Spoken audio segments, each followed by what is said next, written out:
നിൽക്കണടാ രാജ, സാരതയല്ലേ വരുന്നത്? പുള്ളിപ്പശുവിന്റെ പാലാന്ന് തോന്നുന്നു അവളുടെ കയ്യിൽ. നിനക്കെങ്ങനെ അറിയാം സോമ? കണ്ടില്ലേ അവള് പുള്ളി ഉടുപ്പിട്ടിരിക്കുന്നത്? നിക്കടേ അവിടെ. സുന്ദരന്മാരെ കണ്ടിട്ട് മിണ്ടാതെ പോകുന്നു. എവിടെ? ഞാൻ കണ്ടില്ലല്ലോ. ഓഹോ, ഓരഴകിയ ലൈല നിൽക്കുന്ന കണ്ടില്ലേ? നിർത്തിനടാ. വിവാഹമാകാത്ത ഒരു കണ്ണിപ്പെണ്ണിനെ നോക്കി ആഭാസത്തരം പറയുന്നു രാക്ഷസന്മാരെ. മാറി നിൽക്കണടാ കോമാളികളെ. എനിക്ക് അത്തപ്പൂക്കളം ഇടാനുള്ളതാണ്. ഒരു അഴകിയ മജനു. അവൾ കന്നിമാസത്തിൽ ജനിച്ചെന്ന് തോന്നുന്നു. എന്താടാ കന്നിപ്പെണ്ണെന്ന് പറഞ്ഞല്ലോ. മണ്ടന്മാരെ, അവൾ നിന്നൊക്കെ കളിയാക്കിയതാണ്. പൊട്ടന്മാർ മനസ്സിലായില്ല. ചോദിക്കണം.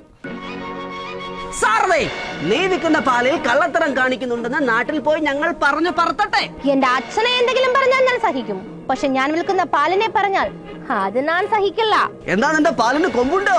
ജർമ്മൻ ടെക്നോളജിയാൽ നിർമ്മിക്കുന്ന കേരളത്തിലെ ആദ്യത്തെ ഫോർട്ടിഫൈഡ് മിൽക്ക് ബ്രാൻഡാണ് ഞാൻ വിൽക്കുന്നത്. സ്വന്തം ഫാമിൽ ക്വാളിറ്റി ഉറപ്പുവരുത്തി കരസ്പർശമേക്കാതെ ഫുള്ളി ഓട്ടോമേറ്റഡ് ആയിട്ടുള്ള പ്ലാന്റിൽ കറന്നെടുക്കുന്ന പ്രീമിയം ക്വാളിറ്റി മിൽക്ക് ബ്രാൻഡാണ്. പാല് നല്ലതായിരിക്കും, പക്ഷെ അതിന് ഉപയോഗിക്കുന്ന കുപ്പിയോ? ഇത് അവരുടെ പ്ലാന്റിൽ തന്നെ നിർമ്മിക്കുന്ന ബോട്ടിൽസ് ആണ്. കേട്ടോ രാജാ, രാജാ, രാജാ, ഇത് നല്ലതാടാ. ഏതാണ് ഈ പാൽ? മുരള്യ. രാജാ, നമുക്ക് നല്ല പാൽ കുടിക്കാം. എടുത്തോ, ഓടിക്കോ. അയ്യോ